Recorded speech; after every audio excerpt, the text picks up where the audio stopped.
The stomach is a thick walled bag. ये एक bag की तरह होता है, थिक वॉल्ड यानी इसकी परत काफी मोटी होती है। Its shape is like a flattened J, ये जे लेटर की शेप में होता है। And it is the widest part of the alimentary canal, और ये एलिमेंट्री कैनल का सबसे वाइडेस्ट, सबसे चौड़ा पार्ट होता है। It receives food from the food pipe at one end, इसके एक सिरे पर तो फूड पाइप होती है जहां से खाना इसमें एंटर करता है। And opus into the small intestine, और इसका दूसरा सिरा किससे जुड़ा होता है? स्मॉल इंटेस्टाइन से। एट द अदर, इसके एक सिरे पर फूड पाइप होती है और दूसरे सिरे पर इसके स्मॉल इंटेस्टाइन होती है। The inner lining of the stomach secretes mucus, hydrochloric acid and digestive juices. जो स्टमक की अंदर की परत होती है स्टूडेंट्स, वहां पर एक तो म्यूकस बनता है, हाइड्रोक्लोरिक एसिड बनता है और डाइजेस्टिव जूसेस बनते हैं। The mucus protects the lining of the stomach. देखिए, ये जो हाइड्रोक्लोरिक एसिड बनता है पेट में, ये एक स्ट्रॉन्ग एसिड होता है जो काफी खतरनाक होता है। इसी से हमारे पेट को बचाने के लिए पेट की जो दीवार होती है उसके अंदर जो ग्लैंड्स होते हैं वो म्यूकस भी बनाते हैं। म्यूकस पेट की दीवार पे अंदर की तरफ लगता रहता है और हाइड्रोक्लोरिक एसिड से बचाता भी है। ठीक है, तो यही यहाँ पर लिखा गया है, the mucus protects the lining of the stomach. ये पेट को बचाता है, किससे बचाता है? हाइड्रोक्लोरिक एसिड से। द एसिड, और ये जो एसिड बना hydrochloric acid, kills many bacteria that enter along with the food and makes the medium in the stomach acidic। अब देखिए, जो एसिड हमारे पेट में बनता है, जो हाइड्रोक्लोरिक एसिड बनता है, इसका एक काम, ये बहुत जरूरी काम होता है कि जो खाने पीने के द्वारा जो बैक्टीरिया हमारे शरीर में चले जाते हैं, ये उनको मारता है। ठीक है, उसके अलावा ये हमारे शरीर में क्या करता है? मीडियम यानी एसिडिक मीडियम तैयार करता है। एसिडिक मीडियम दूसरे कई तरीके के डाइजेस्टिव जूसेस को काम करने के लिए मदद करता है स्टूडेंट्स। बहुत सारे ऐसे एंजाइम या ऐसे जूसेस होते हैं जो तभी काम कर सकते हैं जब उनको एनवायरनमेंट ऐसा मिले जो एसिडिक हो, और वो कौन प्रोवाइड करवाता है? पेट के अंदर जो हाइड्रोक्लोरिक एसिड बन रहा है वो उन्हें प्रोवाइड करवाता है। And helps the digestive juices to act, और बहुत सारे जूसेस इसी वजह से अपना काम कर पाते हैं क्योंकि हाइड्रोक्लोरिक एसिड की वजह से वहां का जो एटमॉस्फेयर या जो मीडियम होता है वो एसिडिक बन जाता है। The digestive juices break down the proteins into simpler substances, और जो ये डाइजेस्टिव जूसेस होते हैं ये प्रोटीन को सिंपलर सब्सटेंसेस में ब्रेक कर देते हैं। नेक्स्ट है students the small intestine. The small intestine is highly coiled, ये बहुत घूमी हुई होती है। And is about 7.5 metres long, और ये 7.5 मीटर्स लॉन्ग होती है।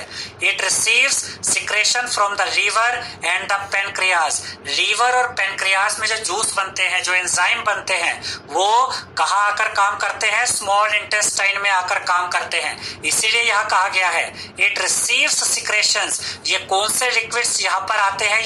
ये प्राप्त करते हैं कौन से लिक्विड्स को, जो कहाँ बनते हैं? लीवर और पेनक्रियाज में। Beside it's wall also secret juices, इसके अलावा इसके अंदर खुद भी कुछ जूसेस बनते हैं, यानी लीवर और पेनक्रियाज में बनने वाले जूसेस भी इसमें आते हैं और ये खुद भी कुछ जूसेस बनाता है खाने को डाइजेस्ट करने के लिए। The liver is a reddish brown gland, ये एक रेडिश ब्राउन ग्लैंड होता है, situated in the upper part of the abdomen on the right side.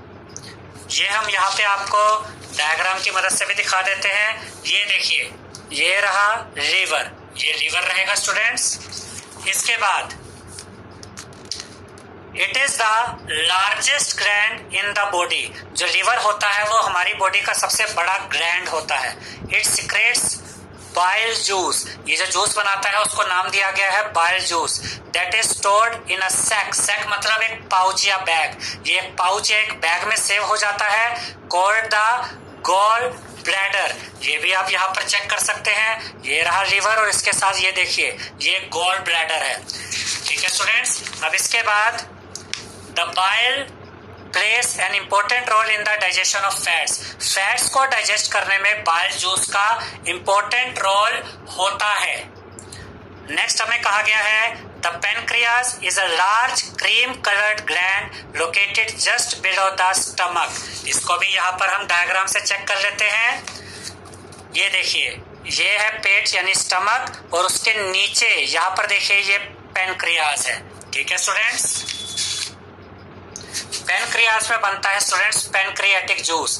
The pancreatic juice acts on carbohydrate, और ये किस पे काम करता है? कार्बोहाइड्रेट्स पे, फैट्स पे और प्रोटीन्स पे, and change them into simpler forms. यानी कि पेनक्रियाटिक जूस जो पेनक्रियाज में बनता है वो बहुत इंपॉर्टेंट काम करता है। ये कार्बोहाइड्रेट्स, फैट्स और प्रोटीन को सिंपलर फॉर्म में चेंज कर देता है ताकि हमारा शरीर उसका यूज कर सके। Next, the partially digested food now reaches the lower part of the small intestine. अब जितना भी फूड डाइजेस्ट हो चुका है वो अब फाइनली कहाँ पहुंचता है? स्मॉल इंटेस्टाइन के लोअर पार्ट में, निचले पार्ट में, where the intestinal juice completes the digestion of all components of the food. और फाइनली जो हमारा स्मॉल इंटेस्टाइन है उसके लोअर पार्ट में इंटेस्टाइनल जूस होता है जो कंप्लीट कर देता है डाइजेशन को। फूड के जितने भी कंपोनेंट्स होते हैं उनको बिल्कुल सिंपलर फॉर्म में ब्रेक कर देता है जो फाइनली हमारा शरीर यूज कर पाता है। The carbohydrates get broken into simple sugars. Carbohydrate simple sugar में चेंज हो जाती है सच एज ग्लूकोज। तो अल्टीमेटली कार्बोहाइड्रेट हमारे शरीर में किस रूप में इस्तेमाल होती है? ग्लूकोज के रूप में। Fats into fatty acids, fats convert हो जाते हैं फैटी एसिड्स में एंड ग्लिसरॉल में, एंड प्रोटीन चेंज हो जाते हैं एमिनो एसिड्स में। ये हम एक बार फिर देख लेते हैं। कार्बोहाइड्रेट्स चेंज हो जाता है सिंपल शुगर में जिसको हम ग्लूकोज कहते हैं, फैट्स कन्वर्ट हो जाता है फैटी एसिड्स में और ग्लिसरॉल में जिसे हमारा शरीर फिर इस्तेमाल करता है, और प्रोटीन चेंज हो जाते हैं एमिनो एसिड्स में।